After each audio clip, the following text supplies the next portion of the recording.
There is a secret that the most powerful men in history understood. Not a secret written in books, not a secret taught in schools. A secret written inside your own biology, encoded in the oldest part of your nervous system. What you are about to hear has been deliberately kept from you. And once you understand it, you cannot unsee it. Look carefully at the men around you, not at what they say, but at what they project. That hollow stare, that restless, anxious energy, that desperate craving for distraction every waking hour. You sense something is wrong. You have always sensed it. What if the catastrophic weakness you are witnessing in this generation has a single, specific, traceable cause? Here is the part that will disturb you most. The force-draining men of their greatness is not poverty, not circumstance, not lack of intelligence. It is something far more intimate, something most men engage in daily without a second thought, conditioned to believe it is harmless, even healthy. The conditioning was not accidental. It was engineered. And it is working perfectly. Every ancient civilization, Roman, Indian, Greek, Chinese, possessed a common understanding that modern culture has methodically erased. They knew that the deepest creative force inside a man is not just reproductive. It is the raw material of genius, of ambition, of spiritual ascent. Civilizations that honored this force built monuments that still stand. Civilizations that abandoned it collapsed from within. The ancient yogic texts describe something called Shakti, a life force so potent that when conserved and redirected upward, it rewires the brain, sharpens perception, and generates a magnetic force of character that other people feel before they can explain it. Now ask yourself, what happens when a man spends a lifetime expelling this force compulsively, treating it as waste? You are watching the answer right now. What if you were living your entire life at 10% capacity? Not because you lacked intelligence, not because you lacked opportunity, but because the very fuel your mind and body runs on is being leaked out before it can ever build into anything? What would change if you stopped the leak? The men who have done this throughout history left behind extraordinary evidence. Prepare yourself. The first thing that shifts when a man begins to conserve his vital energy is not dramatic, it is quiet. A slight clearing of mental fog that he did not even realize was there. Then a steadiness in his focus he has not felt since childhood. Then an almost unsettling increase in drive, as if a dormant engine has been found and finally switched on. But here is what the wellness content refuses to tell you. This process is not comfortable. The energy that begins building inside you does not sit still. It pushes. It demands to be used. It rises into ambition, into creativity, into restlessness that will not accept mediocrity. The man who was once content to drift suddenly finds that drifting has become physically intolerable. That is the force activating. The ancient Sanskrit tradition called this awakened state virya, translated loosely as vigor, but the original meaning is far more specific. It is the concentrated vital power of a man who has reclaimed his energy from waste. It manifests as an almost electrical quality of presence. People feel it before you speak. Leaders throughout history who possessed it bent the course of civilizations. And this is where the story takes a genuinely unsettling turn. The men who built the cathedrals, who composed the symphonies, who fought the wars that preserved entire nations.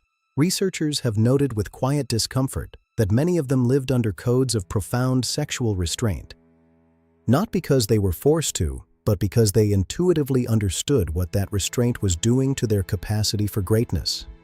When the fire of creative energy is not constantly discharged, it rises. Yogic science maps this ascent with precision, from the lower centers of basic instinct, through the centers of will, upward to the centers of intellect, vision, and ultimately spiritual perception. This is not mysticism dressed in metaphor. It is a functional description of what happens neurologically when the brain is no longer trapped in a loop of compulsive reward-seeking. Now, I want to ask you something that I need you to sit with. When did you last feel genuinely, fiercely alive? When did you last wake up with a sense of momentum so powerful that hesitation simply had no space to exist? If your honest answer is that you cannot remember, then what I am about to share is not just interesting to you. It is urgent. There is a phenomenon documented across traditions from Zen monasteries to Stoic philosophy to the training regimes of elite military units throughout antiquity. When men remove compulsive sexual release from their lives, something fierce enters their psychology. A quality of clarity, a tolerance for discomfort that ordinary men do not possess, an ability to hold pressure without cracking. History has a word for it: grit. Science is only now catching up. Grit is not born in hardship alone. It is born in the daily private choice. It is born in the daily private choice to master something that does not want to be mastered. Every morning that a man wakes and chooses the harder path over the easier one, something in his character calcifies into something stronger. Not metaphorically. The neural pathways of self-regulation physically strengthen with use and weaken catastrophically with neglect. Here is the deepest layer of this truth, and the one most people are not prepared to confront. The way a man relates to his most primal instinct is the exact template his mind uses to handle every other challenge in his life. The man who cannot refuse easy pleasure for 5 minutes will not hold his ground in a collapsing business, a failing relationship, or a moment of genuine crisis. The two are inseparable. As the inner transformation deepens, perception changes in ways that are difficult to describe but unmistakable to experience. The world becomes more legible. The motivations of people around you surface like objects in clearing water. You begin to see through social performances, to sense the energy behind words rather than just their surface meaning. This is not arrogance. It is clarity. It is what happens when the fog lifts permanently. But the strangest shift concerns how you begin to see yourself. The things that once seemed urgently important reveal themselves as elaborate distractions. The restless hunger for entertainment, for validation, for constant stimulation begins to look like what it always was: a mind desperately trying to fill a space that should have been filled by purpose. When the energy stops leaking, the space fills itself. That is the moment everything changes. The yogic tradition speaks of something called tejas, a luminosity that becomes visible in the eyes, skin, and bearing of the man who has conserved his vital force long enough for it to begin building upward through his entire system. It is not a concept. It appears in photographs of those who have lived by these principles. Look carefully at the eyes.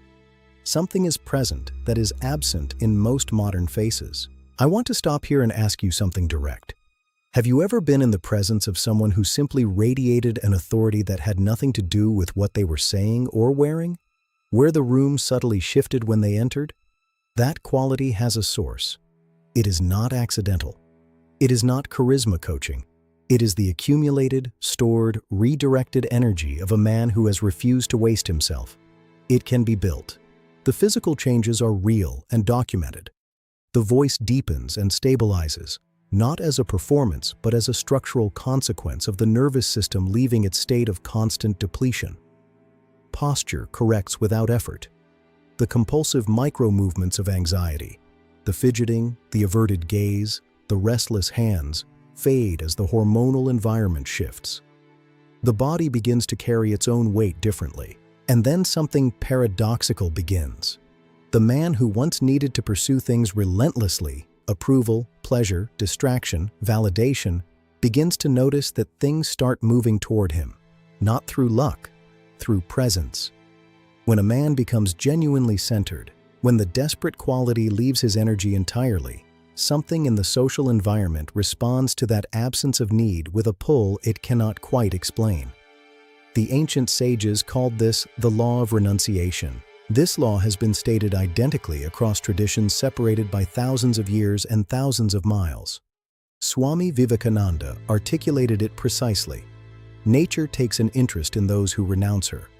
Christ expressed the same truth.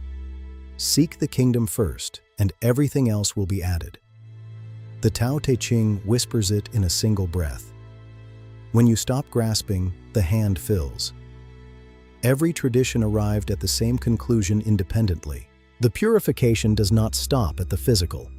As the weeks extend into months, the man on this path begins to notice his dreams changing. The unconscious mind, which once replayed the same loops of compulsive imagery, begins to quieten. Then it begins to open. Dimensions of creative vision and symbolic intelligence that were buried under the noise begin to surface. Some of the greatest creative works in human history were produced by men living this way. The voice becomes something else entirely. Not louder, but more weighted. Words begin to carry a resonance they previously lacked. People listen differently, not because the content has changed, but because the force behind the words has changed. The ancient scriptures make a remarkable claim here, that the speech of a celibate sage eventually carries a current of spiritual force that affects listeners below the level of conscious thought. I want you to pause and consider a civilizational question. What kind of men built the great structures of the past? The cathedrals, the aqueducts, the philosophies that lasted 3,000 years. What kind of men do we produce now? The gap between those two kinds of men is not genetic. It is not cultural in the way we usually mean. It is energetic. And it begins with this single, invisible, daily choice. The path is not an act of deprivation. This is the great misunderstanding that keeps men from ever beginning. The gross pleasure that is given up is replaced gradually and then completely by something so much finer and more satisfying that those who have experienced the transition consistently report that what they once craved now seems almost incomprehensible in its coarseness. You do not lose anything real. You discover what was always real. Eventually, and this is the part that requires the most courage to believe, the struggle itself dissolves, not through suppression, but through elevation. The energy that once expressed itself as craving finds new channels so compelling, so aligned with the deepest drives of the man, that the old pull simply loses its power. Not through white-knuckled resistance, but through being genuinely too occupied with something greater to be bothered. The man who reaches this stage moves through life carrying something that cannot be purchased, faked, or explained in a 10-second clip. He carries the accumulated, refined, redirected life force of every day he chose the harder path. It shows in his bearing. It shows in his stillness. It shows in the quality of attention he can hold and sustain. People around him feel it as something between peace and power. Everything I have described to you in this video is verifiable, not in the sense of a clinical study, though the neuroscience increasingly supports it. Verifiable in the ancient sense, by doing it yourself, by stopping the leak and watching, with patient, unsentimental honesty, what begins to build in its place. The men who have done this consistently report the same thing, not belief, not hope, evidence. Personal, undeniable, irreversible evidence. If something in this video landed differently than content usually does, I need you to act on that feeling right now before the algorithm buries it. Hit the like button. Share this with one man who is ready. Subscribe so we can reach you with what comes next. And if you want the content that goes far deeper than this, the protocols, the frameworks, the specific practices, tap the thanks button below. That is how you tell us you are ready for the real work. The thanks button is not a donation. It is a signal that you are not here for surface-level content. You are here because something in you already knows that the life you are capable of and the life you are living are not the same thing. And that gap is no longer acceptable. Every thank you pushes this video further into the world. Every subscription builds the community of men who are quietly, seriously doing this. You know exactly what to do.